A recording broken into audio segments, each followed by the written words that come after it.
Depan saya ada Bapak Menteri Sofyan Djalil. How are you? Oh, great. Brother. Kan itu seumuran, Pak ya? Oh iya, lebih kurang. Lebih kurang seumuran. Saya 40 lebih. Iya sama lah Pak, kita 40 lebih juga Pak. Sama. Jadi bro aja. Bro. Pak, saya tuh kepingin banget ngundang Bapak karena banyak sekali kisah inspiratif yang bisa saya angkat dari Anda, dari brother, sama juga bro ini adalah orang pertama kali yang mencetuskan Omnibus Law. Kebetulan. Yang membuat demo di mana-mana. Terus heboh, terus ribut kemana-mana. Kok bisa Bapak waktu itu mencetuskan Omnibus Law gitu Pak? Anyway, sebelum Bapak jawab, buat Anda yang tidak tahu, Bapak Sofyan Djalil ini adalah Menteri Teh Botol. Siapapun presidennya, dia menterinya. Ayo Pak, kenapa bisa ada Omnibus Law Pak? Karena saya ini mengetahui bahwa masalahnya adalah negeri ini terlalu banyak aturan. Terlalu banyak aturan? Terlalu banyak aturan. Waktu saya ada menteri di Bappenas, kita pernah menghitung ada 42.000 peraturan di Republik ini. Yang satu sama lain bertentangan, yang satu sama lain menjegal, yang kadang-kadang menurut undang-undang ini benar, undang-undang ini tidak benar, kita lakukan menurut undang-undang ini, tapi dipidana menurut undang-undang ini. Itu terjadi. Itu beneran Pak? Benar, orang-orang BPN banyak masuk penjara gara-gara mensertifikatkan tanah yang tadinya itu benar semua, tapi ternyata dalam menurut ketentuan kehutanan itu tanah kawasan hutan. Dan batas kawasan hutan ini adalah agak arbitrary. Padahal awalnya tidak tahu gitu. Apa tidak tahu, atau karena ada perubahan kebijakan. Jadi saya itu mendapatkan, ya bahkan ada orang sudah masuk penjara. Harusnya menurut undang-undang harus dipecat. Saya tidak mau pecat karena dia melaksanakan tugasnya secara benar, ya kan? Tetapi karena ada peraturan yang conflicting tadi, itu contoh berapa kecil satu ya.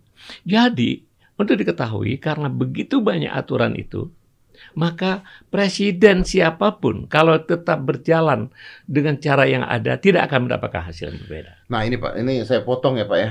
Saya potong ngomongin Omnibus Law, nanti saya sambung lagi. Saya sempat ngobrol dengan Ketua Kepala BNN, Pak Armande Pari. Saya ngobrol dengan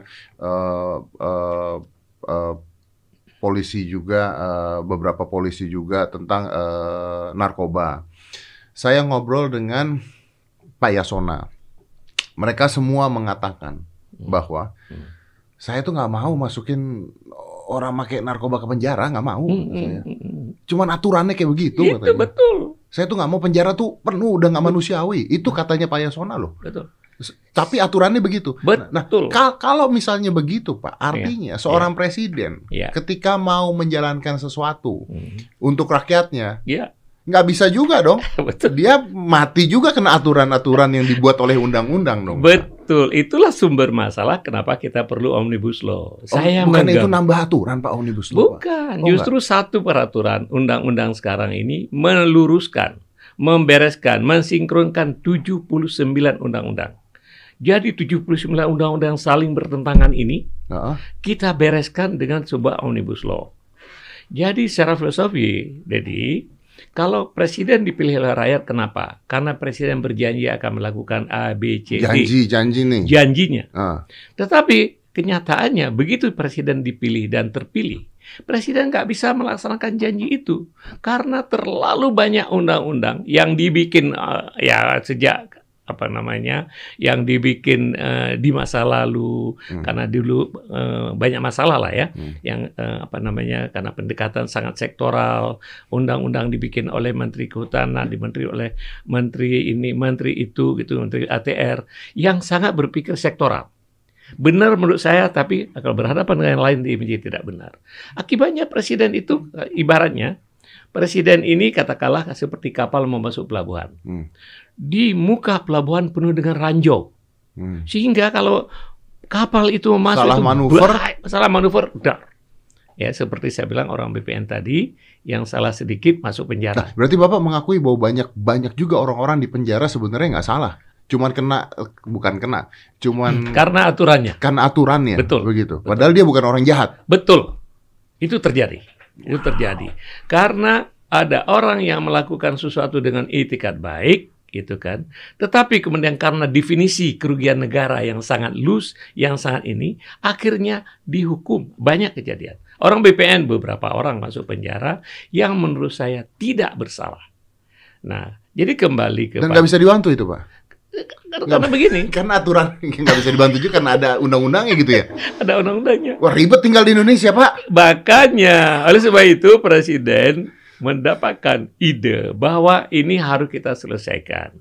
Ini base-nya berdasarnya pengalaman Presiden Amerika. Begitu di Amerika, Presiden itu adalah kepala eksekutif, ya, kepala pemerintahan. Dia janji sesuatu, karena janji itu maka dia dipilih.